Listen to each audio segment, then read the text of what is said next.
দরিয়ার কাছে এলে একজন পয়গম্বরের কথা আমার মানসপটে ভেসে ওঠে। তিনি হলেন নবী ইউনুস আলাইহিস সালাম। জীবনে এক সুকঠিন পরীক্ষার মুখোমুখি হতে হয়েছিল তাকে। উত্তাল সমুদ্র একদিন তাকে নিক্ষেপ করেছিল ফেনিল জলরাশিতে, আর নবী ইউনুস আলাইহিস সালামকে গলৎকরণ করে নেয় এক বিশাল মাছ।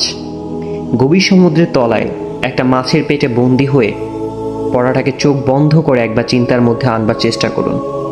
কেমন সেই অবস্থা, ভাবতে গেলে গা শিউরে ওঠে, তাই না?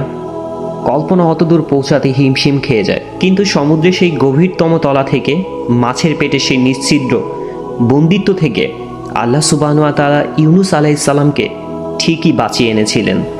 যেখানে কোনো রাস্তা থাকে না, সেখানে তিনি রাস্তা তৈরি করে দেন।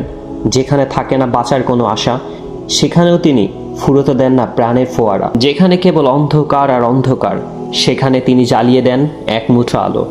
তবে দুনিয়ার সকল অসম্ভবকে তিনি কাদের জন্য সম্ভব করে দেন বলতে পারেন?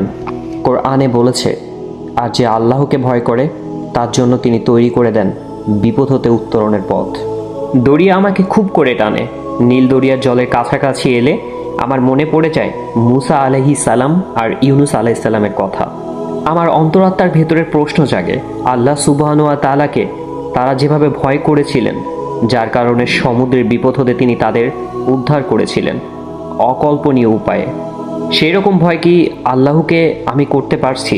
জীবনে তো বিপদের অন্ত থাকে না, কিন্তু যদি আল্লাহকে যথাযথ ভয়ই করতে না পারি, কিভাবে আশা করতে পারি যে আমার জন্য তিনিও বের করে দেবেন উত্তরণের পথ?